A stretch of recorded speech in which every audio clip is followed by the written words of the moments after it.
Hi.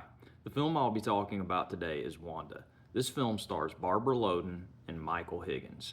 This film was also written and directed by Barbara Loden. First off, this film, the word masterpiece gets used far too much these days. This truly was and is a work of art. I can't think of any other film that's as raw and unafraid to show human emotion with no fear of losing the audience. There is no trace of vanity in this film. It in no way caters to that dominant, dull demographic that is out there. For its time, it was a landmark in independent filmmaking. However, I would say it still is a landmark because you can't find anything like it. And the fact that the person starring in it wrote and directed it, Barbara Loden, is that much more remarkable. I immediately, after seeing this film, had to do a deep dive on Barbara Loden and what an amazing woman that she was, and how unfortunate it is that her life was cut short at 48 due to a battle with breast cancer. She had such an amazing, entertaining life and so much more to say that we all needed to hear. When you watch this work, this comes from such a real place. This is not a vanity project. This is about saying something about loneliness, isolation, aimlessness, angst, depression, all those people that are rudderless. It speaks to all of it in a way that most films don't, without getting into the obligatory cliches and having a triumphant ending. And when you see a film like this where they don't do that, they don't pander, it's so refreshing. And again, it serves as that reminder of what a film really can be when done with artistic integrity. And as I said, Barbara Loden, after seeing this film, I had to immediately do a deep dive on her. And learning about her past was very beneficial because I went and rewatched the film again after knowing a little bit more about her. And it kind of explains how she was so good at doing what she did in this film. Barbara Loden. Got a little sidetracked there. I was going to call her Wanda. Barbara Loden was born in Asheville, North Carolina. Her mother and father divorced. Her mother went and worked in another town. Her father was a barber. And she was basically raised by her grandparents kind of out in the sticks and felt neglected, and said that she spent most of her early childhood, her memories are of hiding behind a stove. She didn't fit. She didn't fit with her family. She didn't fit in school. She didn't fit anywhere. She was a beautiful woman and had good looks, but they were unappreciated. Her looks were good in a subtle kind of way that you kind of have to be paying attention. And she was in an area where people weren't. She was looked over. She was in the background. She would try to look like the actresses on film by her makeup she talks about, and they just thought she was trashy. At 16, she bought a ticket to come to New York with money that she got from being in a car accident, and immediately got work as a model in like detective magazines and somewhat as a pinup girl. Became a chorus line dancer, even apparently worked at the Copacabana at one point, the legendary nightclub in New York that people like Dean Martin and Jerry Lewis worked at the peak of their success.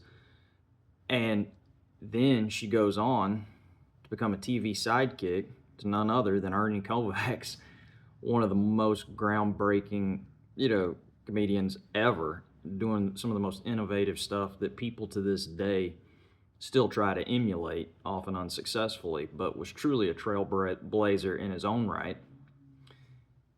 Then gets in to the actor's studio and starts getting into theater.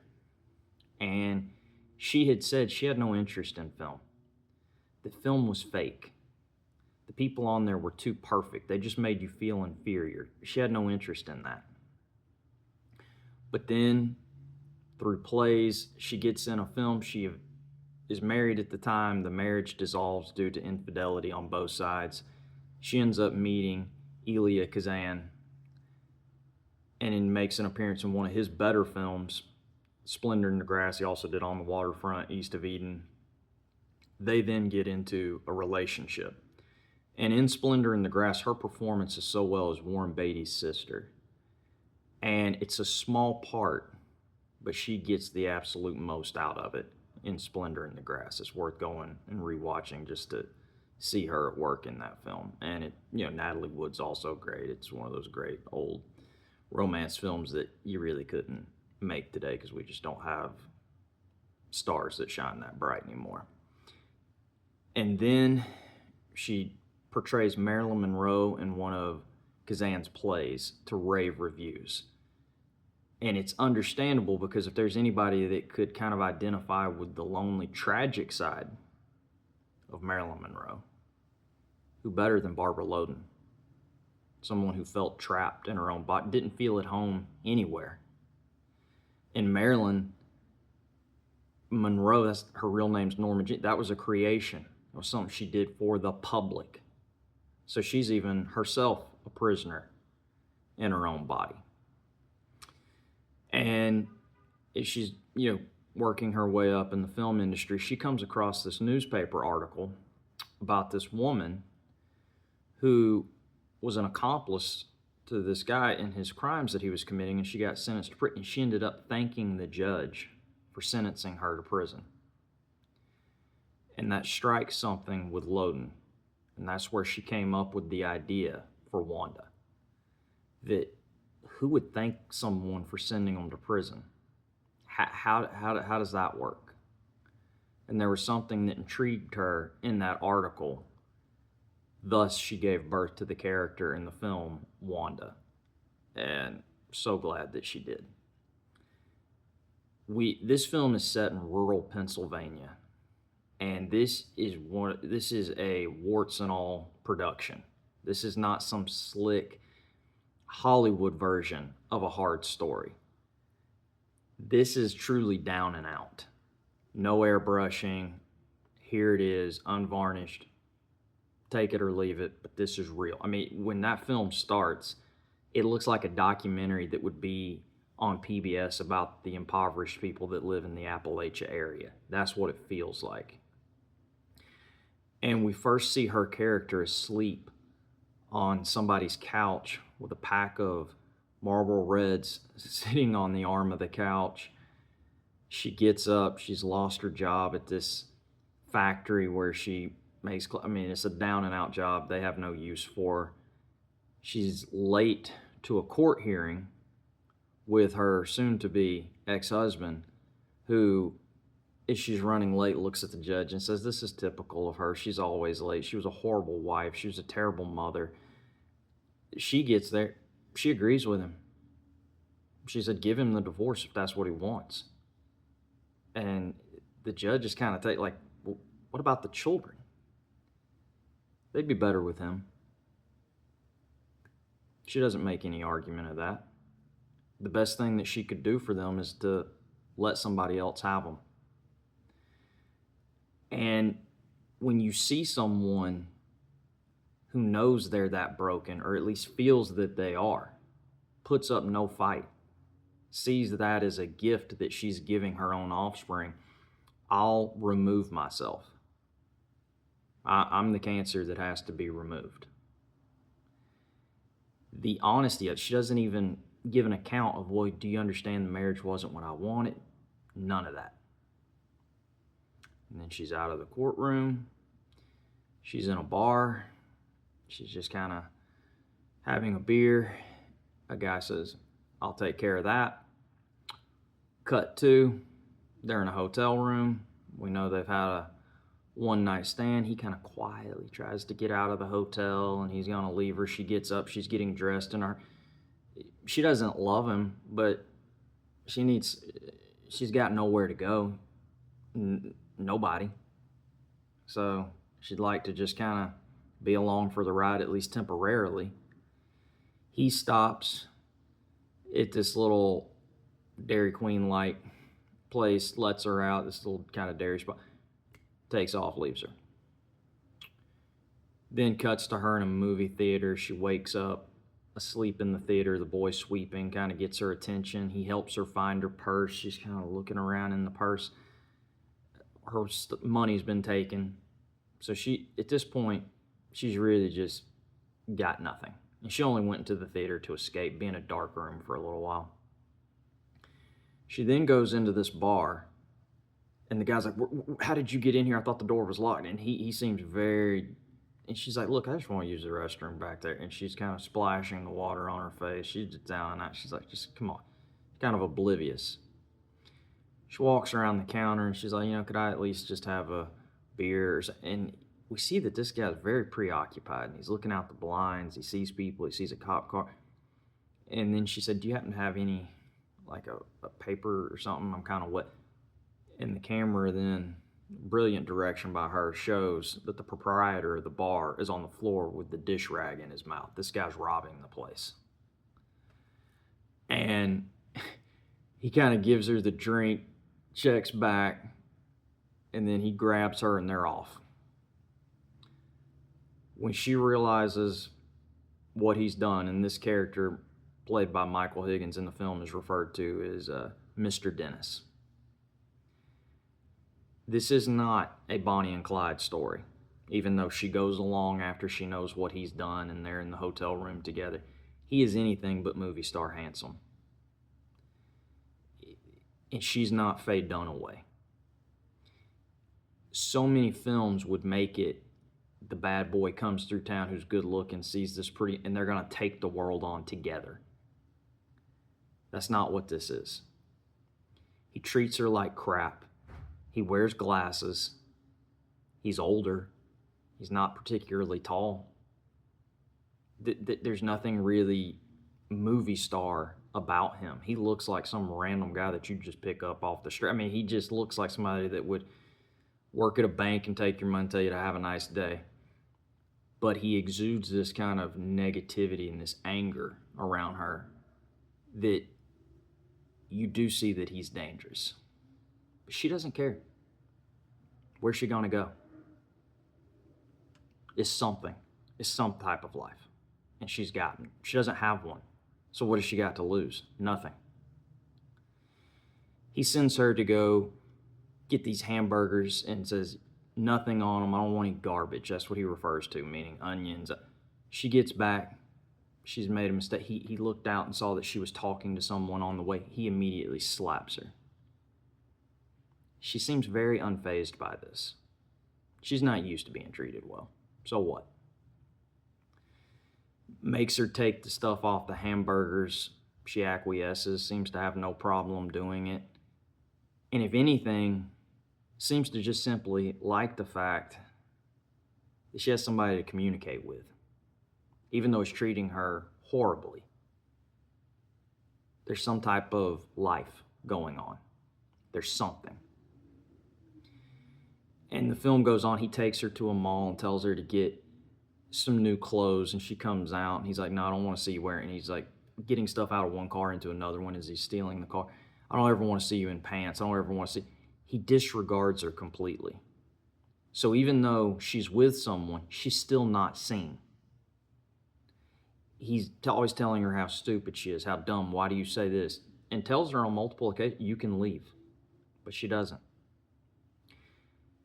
And that's the part. She doesn't make this character a victim. Yet, we can't help but as a viewer feel sorry for her. Because we know that this is somebody whose entire life has seemed and felt like a nuisance.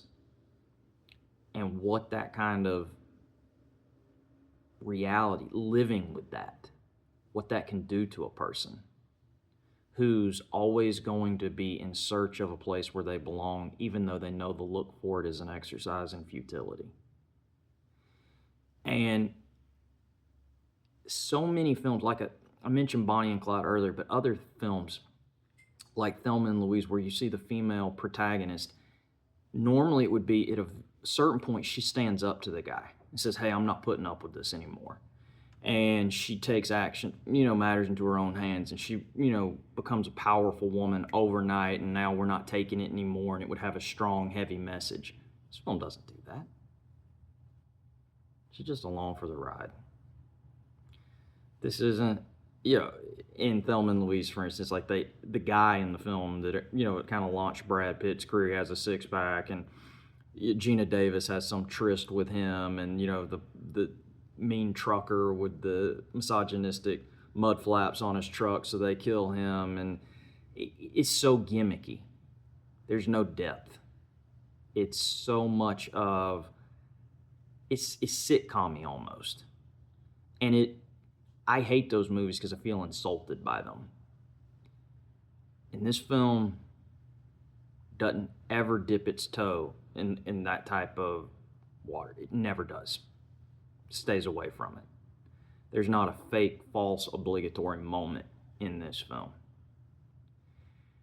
And eventually, he reveals a plot to her about this bank job he's going to pull and how he's going to need her as an accomplice because the other guy that he has approached won't be the driver, won't follow him. And he approaches her about it, and I don't know, and he gets very angry with her. And the day that they're going to do it, she's like throwing up. She's scared, but she goes along, she powers through it. He's already kind of staked out the bank, walked through, kind of cased the place, got a familiar layout, saw who the manager was, found out where the guy lives. They show up, and it's so eerie because it's so real. This isn't like, there is no dun dun dun, none of that. No, this film's too good for that. They just show up, shows the daughters out in the lake playing, knock on the door, they pull the gun. Guy steps, there's a little bit of a fight, it's awkward, the gun falls. She helps him though, she helps Mr. Dennis. She aids him. She gets the gun back, and she gives it to him. And then when his daughters show up and he says, tie them up, she does. Very brave decision, because she could have chosen at this moment that she says, nope, I'm not doing that. I'm drawing the line here. I'm not going to be complicit in this. But she goes along with it.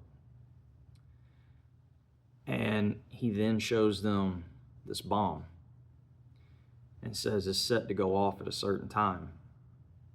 And he looks at the father who works at the bank, who runs it, and says, but if you go along with me, we'll be back here in time to, disarm, and nothing will happen.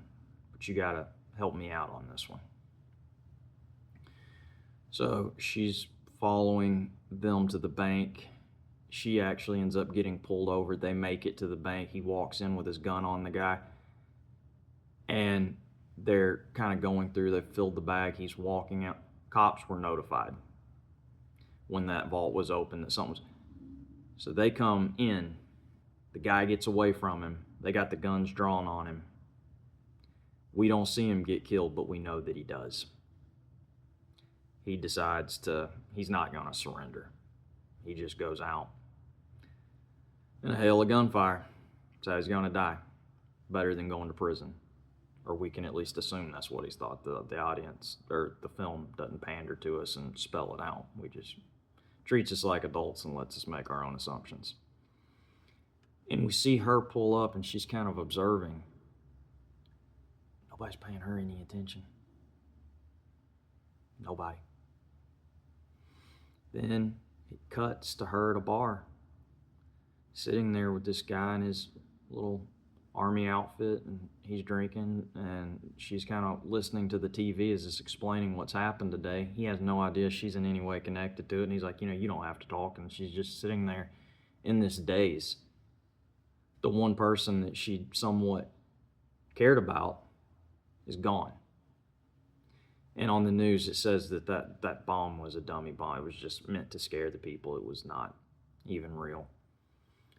And then we see her in the car with this GI, and he's kind of turns, and it seems at first that she's going to go along with it. And then she kind of fights and gets away from him. She manages to get into the woods, and she's crawling. And that scene, even though she's done these things that are bad, our heart still breaks for her. And how can you not feel for someone that broken? And she's on her hands and she's just down and out. What's life now? And she ends up at this roadside bar toward the end of the film, standing outside, and she eventually makes her way in, and there's people playing the fiddle and the music's going. And she sits down with these people and they're passing drinks around, and it shows her with a cigarette. And then it just does a freeze frame of her sitting there in this haze with a cigarette in her hand and a drink in another. And that's the end. We don't get a resolution. We don't get a happy ending. It's brave enough to be ambiguous. And this film, it has a message, but it doesn't beat you over the head with it. The message is of those who are invisible, who suffer from alienation. Barbara Loden described her childhood as emotionally impoverished. This film is about all those that grow up emotionally impoverished, that are disregarded, that are not appreciated, that are outcasts, that are out of the crowd, that are always going to feel that way even if they are accepted, because there's something in them. They don't ever feel like they fit. They're always going to be on the outside looking in. Her bravery to tell a story like that and to not try to pull those heartstrings that so many other people would have done by throwing in a backstory or showing this scene or showing that scene, but to just say, she makes bad decisions too. She was more than willing to give up her kids. She admitted she was a bad mother and overslept but this seems like somebody who was miserable from day one. And it's just like a feather in the wind going here and there. She's got nowhere to go and she's always on her way to nowhere. Not a happy story, but a very important one. This is truly a film about loneliness and isolation that other films have been made about it, but they always seem to miss a mark, or they always get a little too preachy. She doesn't do that. She's not interested in that. She avoids every cliche that can ruin a good film. And as I said, when I watched this film, knowing that she wrote it and I just wanted to have a conversation with her. It was that kind of reaction I had. Like, you just want to meet the type of person that could bring something like this into the world. And how sad it is that we don't get stuff like this anymore. And how unfortunate that this is rare, works like this. And I had DVR'd this. It was on Turner Classic Movies, which is my favorite network. And when I hit exit for it to just cut back to regular television, some show like a 2.5 Men or Mike and Molly or King, one of those type of shows was on. And to go from something like what I had just seen to it to immediately cut to that, the dichotomy between the two